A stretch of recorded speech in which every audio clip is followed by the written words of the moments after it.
Hello and welcome to the latest of my deep dive videos. This one into the Cancer full moon of the 17th and the 18th of January. Now what I'm going to do is explain what the Cancer full moon means for me, and then go on to share with you the event chart based on Universal Central Time and see what the interrelationship is between the different planetary positions, which are going to have a big impact over the next 2 weeks. Then please stay with me. I will give you sign by sign all 12 forecasts by sun sign or ascendant. The choice is yours, from Aries through to Pisces, of what you can expect in the next 2 weeks. Now, if you're new to my channel, I'd be honoured if you would subscribe to me. Please click or tap the bell notification symbol. This means every time I share a video on YouTube, you'll get an alert. Also, I've been writing daily written horoscopes for about 25 years.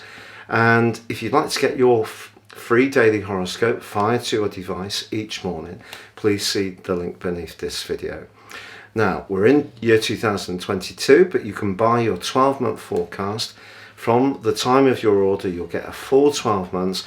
And if you want to get your character analysis as well, you'll get 30% off on my special combination offer and gain searing insights into what your astrology is based on your time, date and place of birth, not just your zodiac sign. Again, please see the link below. So this event occurs in the United Kingdom and also in the United States on the 17th of January. But in Sydney, in Australia, and Delhi in India, it is the 18th of January. So on the screen now, here are when this event occurs in each of those key locations. Now, what is a Cancer new moon? Well, obviously we have one each year this time, around this time. We have the sun in the sign of Capricorn. Capricorn energy is very much about traditionality. It's about where we're very hardworking and applied, and through sustained effort over that period of time, we achieve success. So it can be viewed as quite a material sign. It's also a cardinal sign, so very much about leadership. Now, Cancer is also a cardinal sign, and the moon in Cancer is in its home location because the moon rules the sign of Cancer. So in that sense, very positive.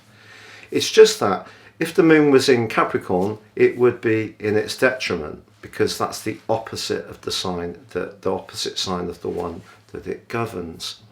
So what we have here is an opposition between the material world and our desire to be successful, gain prominence, achieve our goals and ambitions, set targets, and that's competing with the more emotional responses that we have. So anything to do with how at ease we feel, our sense of security, particularly in an emotional context, our links to our family. And so even if we're chasing that success and we're even doing very well, if we're not really comfortable in the role, it could end up being something of an empty victory. So the important thing at this time is definitely to manage that work-life balance. I know it's a bit of a often used cliche, but it's perfect for this particular full moon. So the home, very much the Cancerian influence, but the home can be in our hearts, it can be in our emotions. So wherever we are doesn't necessarily have to be limited to the physical construct of where we live. It's feeling comfortable around where we exist in the wider world. And that's what's being called into question in the next couple of weeks. But there are some big energies that make this a much more supercharged event. Part of the reason for this, if I show on the screen now, the Universal Central Time wheel sees the ascendant in the sign of Libra, but you can see alongside the sun is the potent planet of change and transformation, Pluto. Now, Pluto can be about change in a positive way, but it can also be about destruction. And when Pluto's opposite the moon, as it is on this event, it can create a real polarity and some very big mood shifts, and these can happen very suddenly. You know, we're talking about a sort of bipolar type of competition between the secrets and the power of Pluto against the sentimentality and sensitivity of the moon in Cancer. Now, Pluto being alongside the Sun, or the Sun passing over Pluto as it's just done, it's now separating, so it's gone past the exact conjunction. You can see on Universal Central Time, the further irony of this particular chart is that the Sun and Pluto are in the 4th house, very Cancerian, and the Moon at the top of the wheel is in the 10th house, very Capricornian. So we have a real dichotomy going on here. So I think the Moon in Cancer in the 10th house makes it more difficult for us to disguise our feelings, even though Cancers can be really quite guarded in some ways about opening up, unless it's with people they feel very confident and at ease with. So I think a lot of this is about the current circumstances that we're dealing with. It's about trying to understand how we're going to deal with the constant changes that are going on to our lives, and how we keep some emotional equanimity but also feel secure in terms of our worldly roles. So whether it's work, employment, you know, paying mortgages, paying bills, all these things are very much under the astral microscope at the moment. You can also see that Mars continues in the free-spirited Sagittarius but is in a square with Neptune.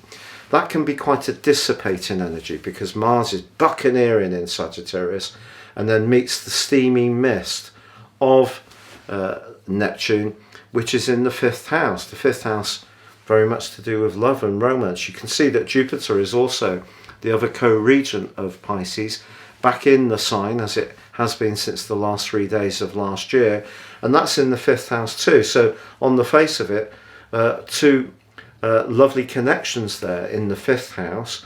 But I think Mars is saying that if we're thinking about doing something more vigorous, we don't want to overdo it, because with Neptune there, we can just sort of really run out of energy. You know, the enervating wateriness of Neptune can seep away the fire of Mars in the sign of Sagittarius. So even if we're trying to respond to the challenges we have at the moment, I don't think that we should try to do too much. You can also see that Mercury is also in the 4th house, but in Aquarius, which it's actually exalted in the sign of Aquarius, but it's still in the first decan of Aquarius, so much more Saturnian, and that's actually in a square with Uranus. So that can also create some sleepless nights, some worry, some anxiety about how we're going to pick our way through this situation. And of course, more broadly, Saturn and Uranus are still very much connected within 3 degrees, just about. In my work, I always use 3 degrees in these type of videos. In client work, based on a natal horoscope, sometimes one would use a much wider orb. But for the purpose of this kind of work, I find the accuracy is around about in between the scope of those 3 degrees. So basically Saturn can be more restrictive and Uranus more free-spirited. And guess what? We have a degree of limitation in our lives at the moment. So I think this chart is very much about trying to make sense of how we stay secure, how we keep our equilibrium, how we feel that we're going to keep the thread of our more material lives intact, but at the same time it will be more difficult, I feel, to disguise those emotional feelings around work, employment, money over this next couple of weeks. That's my take on the situation. Now, if you'd like to stay with me, I will share some timestamps as well, but I'm now going to go through each of the 12 zodiac signs to give you a flavour of what each can expect over this next 2 weeks. Now, for you, Aries, obviously having that big pack of energy in the sign of Capricorn is very much about the things we've been talking about. It is about work, targets, status, employment, it could be professional affairs, maybe entrepreneurial instincts. All of those things are very much to the fore, particularly with Venus, of course, still in the sign of Capricorn.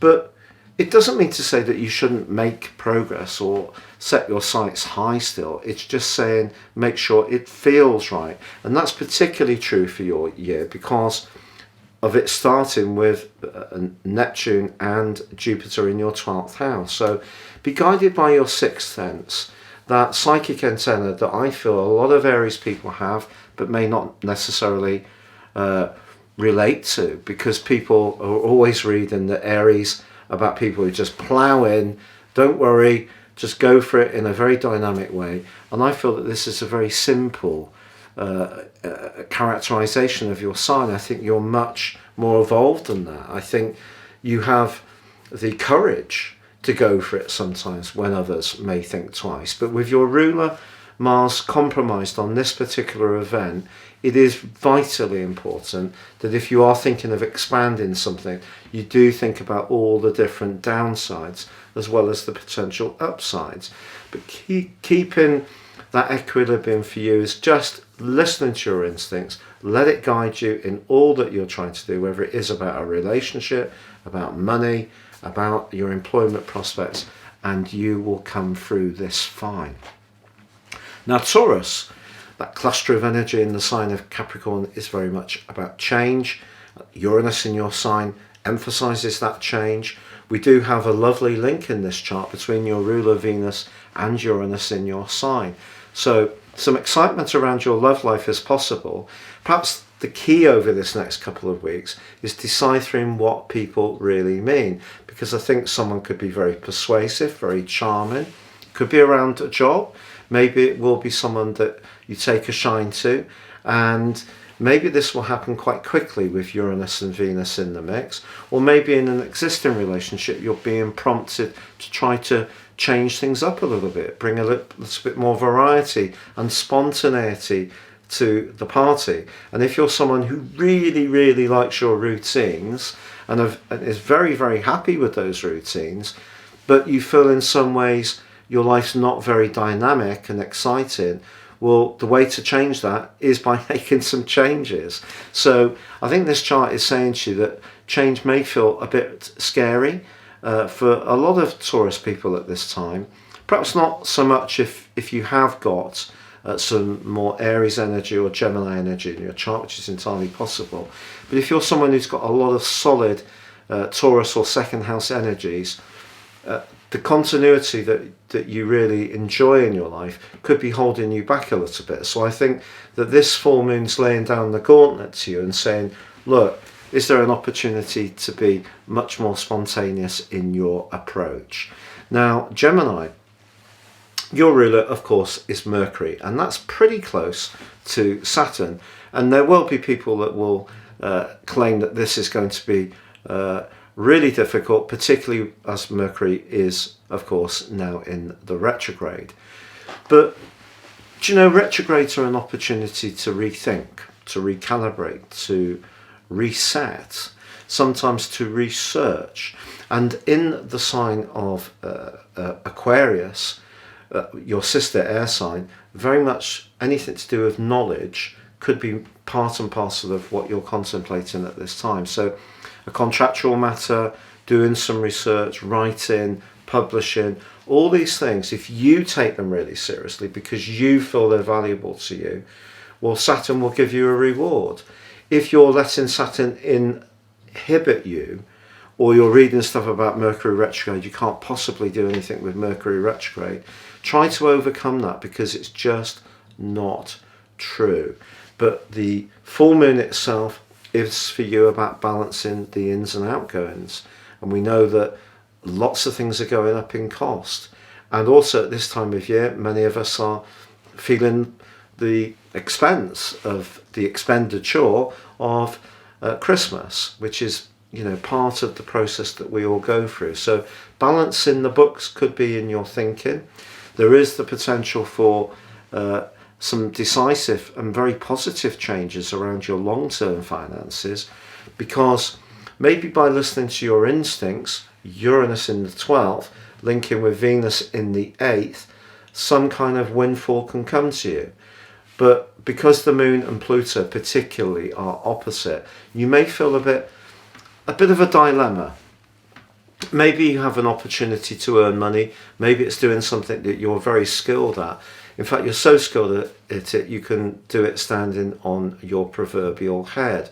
But if it's lost its excitement, it's lost its passion for you, then that could be the conflict, that you need to earn money, but you don't really want to earn money in the way you used to do.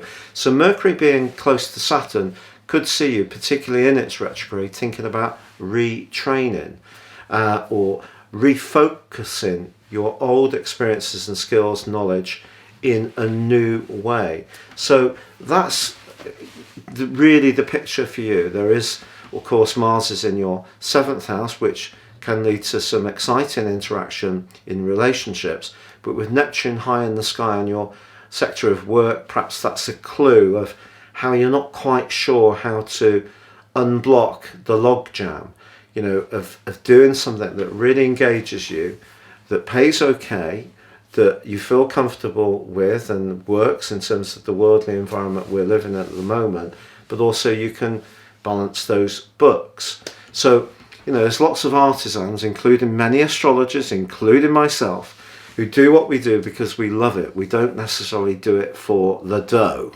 But sometimes in life we do need some money. So that could be the kind of issues that you're grappling with over the next fortnight, to be frank.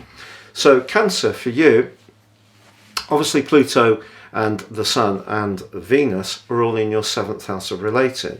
Venus is in an opportunistic angle with Uranus, saying if you're open-minded about the type of people you can connect with, there's wonderful opportunities waiting for you. But maybe the thing that's really being challenged in your situation at the moment, and I'm sorry if I offend you by what I'm going to say, I don't mean it in an offensive way.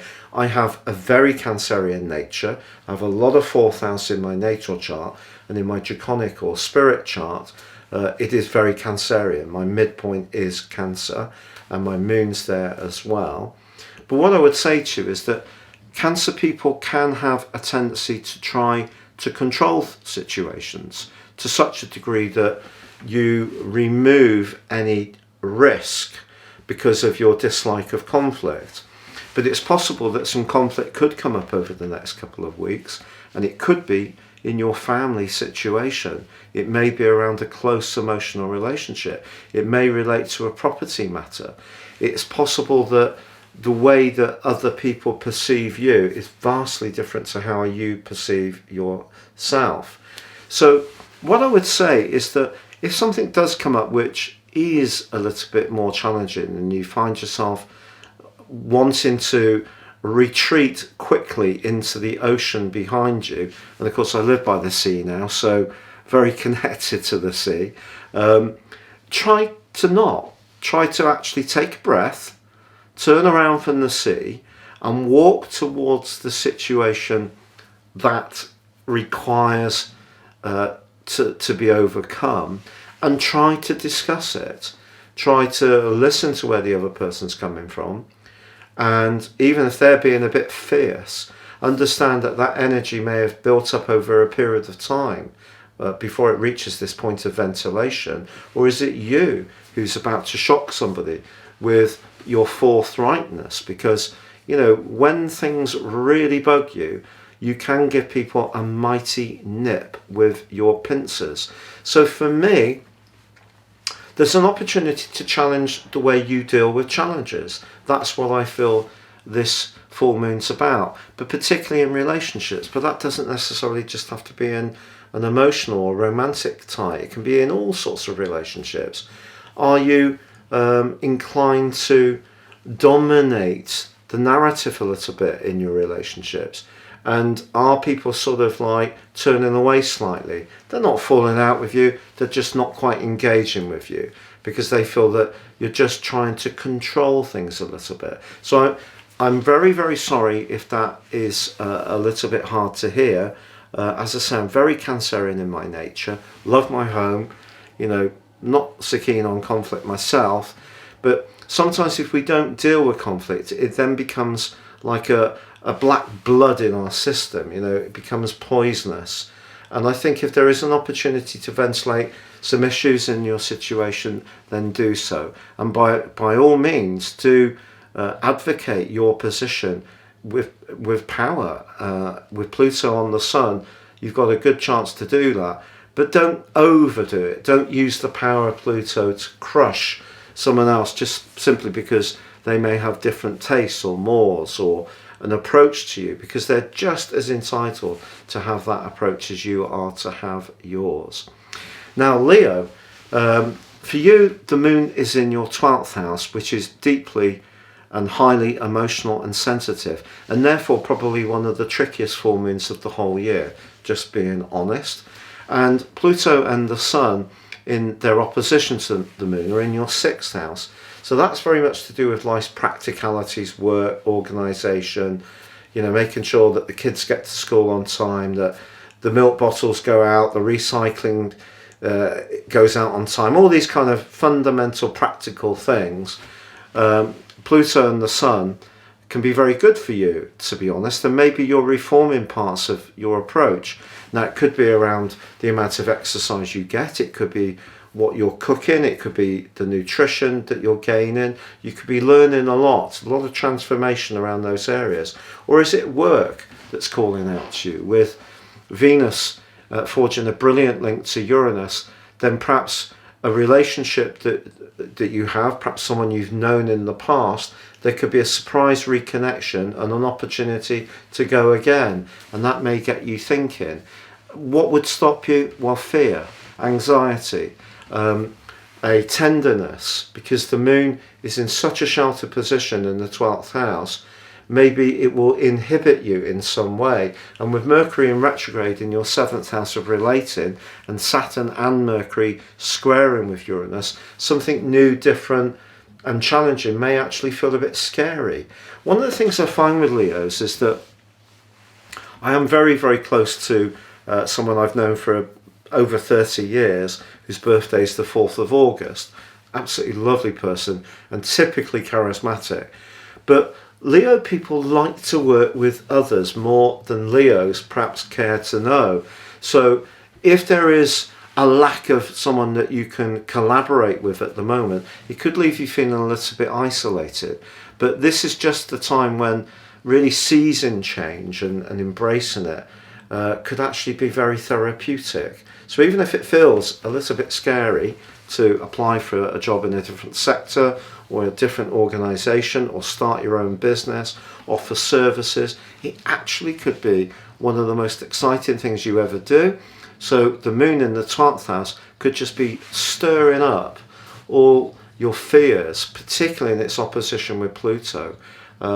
So that's not to say those fears won't be aroused. And I'm just saying there's nothing wrong with the fear, because it's a very human response. But it could be that you're wanting some kind of collaboration, when really stepping into the limelight purely on your own terms could actually be really, really liberating for you. Which brings us to Virgo. Now, Virgo, for you, you've got that cluster of energy, Venus, Pluto and the Sun in your 5th house of self-expression, of romance, of creativity.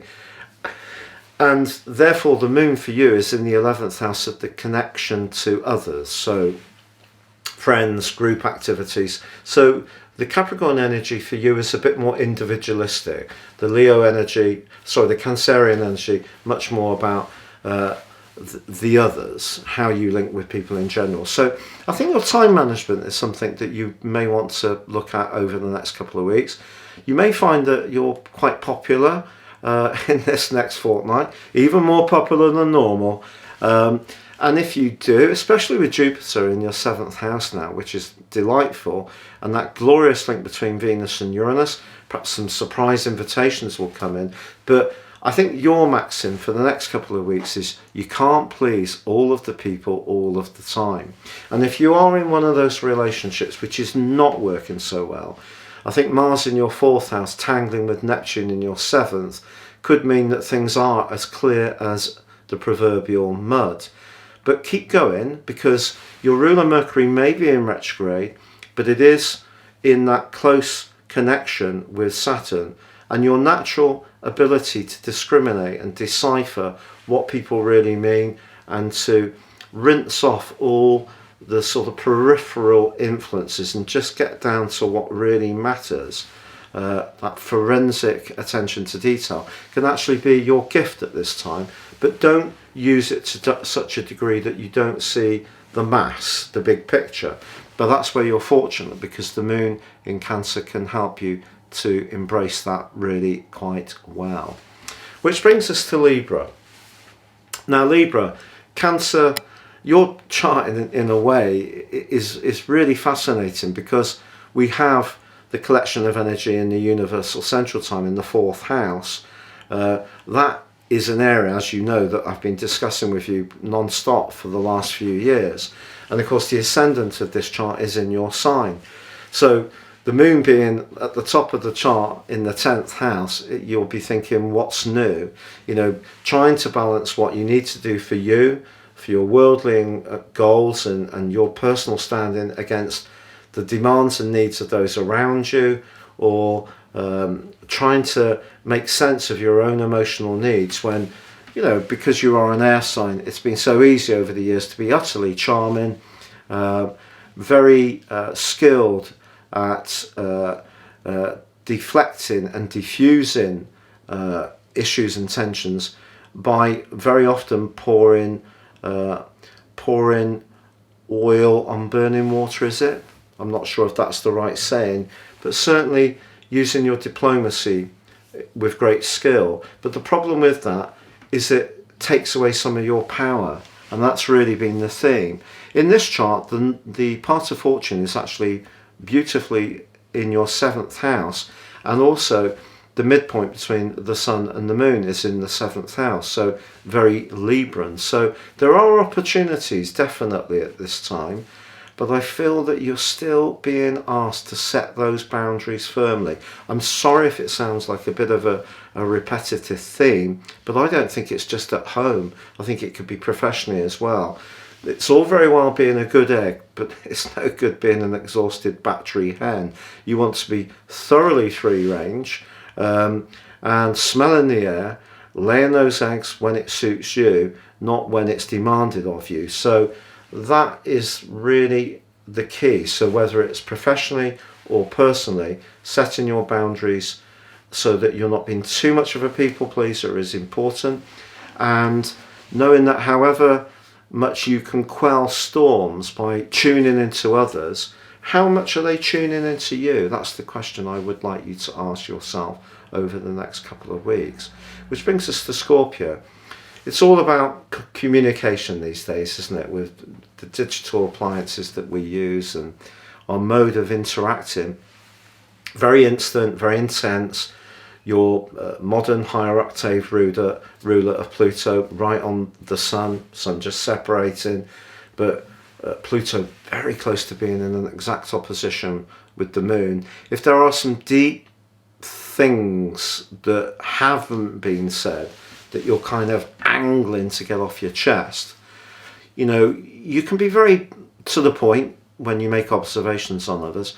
You can be very reluctant sometimes to say how you really feel yourself, and also Mars is in your 2nd house of everyday desires, and it's clashing with Neptune in your sector of romance. So, you know, don't spoil someone over the next couple of weeks by, you know, buying them some big technology or big sort of car or whatever.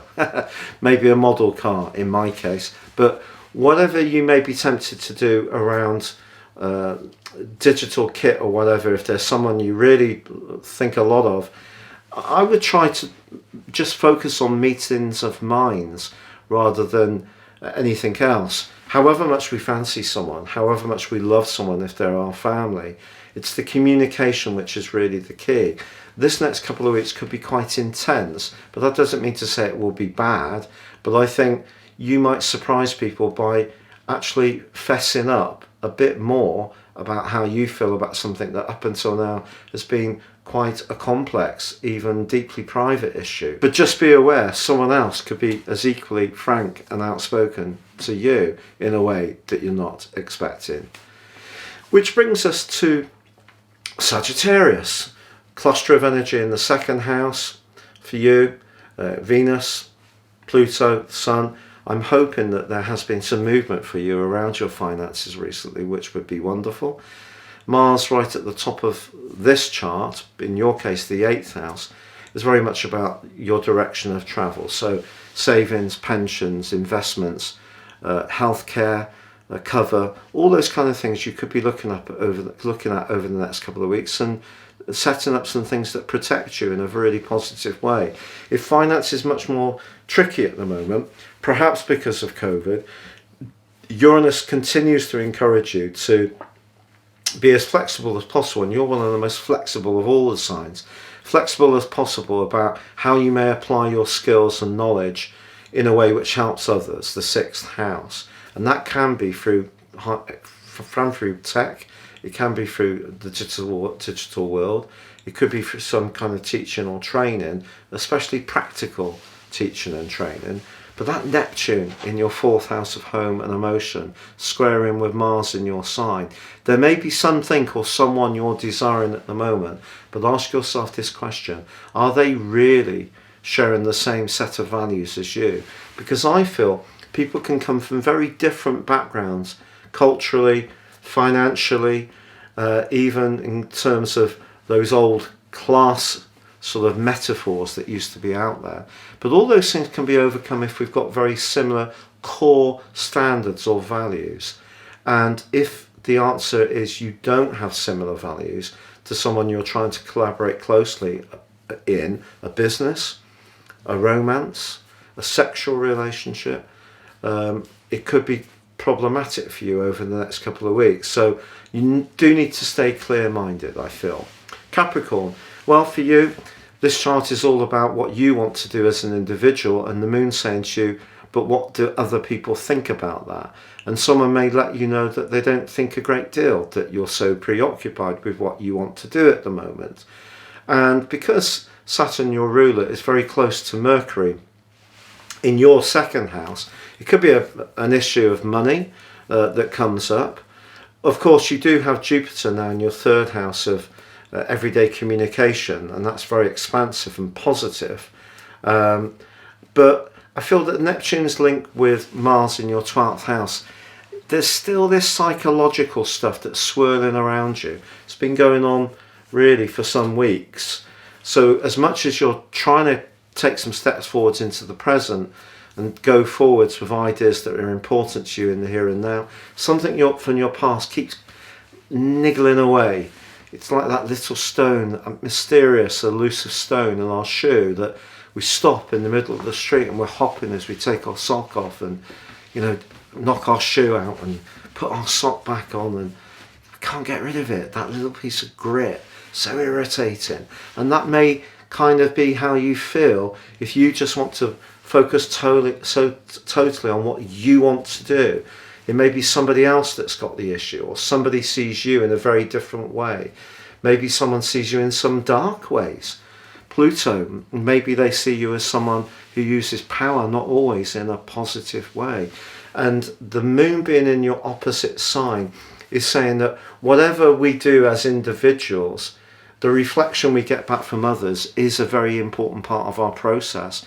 So even though we may be encouraged these days to always follow our hearts, always do what's right for us, actually it's how we connect to others which is so important. If we connect to others in a situation where we dominate them somehow, even if it's very subtle, and we get away with it, that's kind of a bit of an empty victory. So maybe it's you that's yearning for a bit more of a challenge around a romantic or sexual relationship. But I think dealing or being aware of the dark or shadow side of yourself or someone you're involved with might be important at the moment. With Venus in a glorious angle to Uranus, something can happen over the next couple of weeks that has real pizzazz, that's really exciting and very unexpected, and it could really get your pulse racing. Which brings us to Aquarius. Now, your ruling planet, of course, is Uranus. Your traditional ruler, your modern ruler, Uranus, traditional ruler, Saturn, they're in that right angle, which is very abrasive. For you, Uranus is in your sector of home, so you could still feel restless where you're living if you don't have enough space or too much space, or the kids have left home but have decided to come back and it wasn't in your plan, or is it that you want to work from home and you're having to modify the space you've got? All those things could be going on. And then, of course, the Sun and Pluto and Venus are all in your 12th house. Very much to do with the more subtle and sensitive strands of life. Can be to do with healing, can be to do with heightening your consciousness about your motives and those close to you. But the Moon is in the very practical 6th house. But the Moon in the 6th house can become a little bit more concerned with things like making sure the home is neat and tidy, functions well, is clean, hygienic. The things that a lot of people do quite a lot of, and some people do a lot less of. And if you're one of those kind of Aquarian folks like me, it's a bit more laid back, perhaps the push here is to integrate the energies in our situations. So the Moon's saying, let's get a bit more grounded, whereas Pluto and the Sun are saying, no, there's some very deep transformations going on in your life, and you need to let these work through you, which is totally understandable. Mercury in retrograde in Aquarius, close to Saturn, and also square in Uranus. Yeah, maybe something's having to be rethought, regurgitated, might not be going quite as quickly as you would like. Anything to do with finance linked to a friend, best not to mix business with pleasure at this time, I feel. But you do have Jupiter in the 2nd house, so money can come in other ways. Jupiter, it's within a stretch of a good link with your modern ruler Uranus, so could make money from a home at this time, or working from home. But this is a bit of a transitional period for us Aquarius people, but there's still lots to go for there, not least that, you know, the ascendant on this particular chart, Universal Central Time, forges a marvellous link with Saturn. So if you are starting something fresh, and you're trying to relate to other people about it, and you're showing a lot of sensitivity to them, it could end up that you provide a service or tune into people in a way that they just feel is absolutely marvellous. And I obviously hope you think this is absolutely marvellous. Which brings us, as I was saying, to our final sign of Pisces. And Pisces, for you, having Jupiter and Neptune back in your own sign, it's just great, isn't it? So you've got Pluto and the Sun and Venus all in your 11th house of the future and friendships, and the Moon in the part of your scope to do with affection and warmth, but also what you need as an individual. So again, a bit like Virgo, you need to make sure that you're managing your time quite carefully. You do have Mars still very prominent in the sky, but it's in a massive clash with your ruler, your co-ruler Neptune. So when it comes to worldly interactions, you just cannot be too idealistic at this time. And I guess, you know, Venus, Pluto, the Sun, 11th house can be quite idealistic. Mercury in retrograde in the 12th house and Saturn there too, quite close together. Maybe you're going to hear something that relates to an old relationship or an old person that you used to be involved with. Maybe you're going to rethink something. Have you been too harsh? Saturn on Mercury, your thinking could be quite deep. You may go through a period of reanalyzing your responses to a situation. But essentially what the Sun, Pluto and Venus are asking you to do is to think about your future. What the Moon's asking you to do is not to forget the present and make sure that it's enjoyable whatever you're planning for your future. Now most people would say, well, surely our plans for the future are always going to bring us some enjoyment. But the key with life is very often once we get to that point where we've achieved our goal, well actually even before we got there, we may have realised that that is no longer really the number one thing that motivates us. And therefore we've evolved and we're aspiring towards something else. So there could be multiple aspirations competing for your attention at this time, and it's up to you to sort out what they are. But I do feel that Mercury and Saturn being close together in the 12th could see you doing some deep thinking at this time, for sure. And that concludes the forecast for each of the 12 zodiac signs. So it's been a real pleasure being with you. Thank you so much for joining me. Wishing you all the best over the next couple of weeks, and goodbye for now.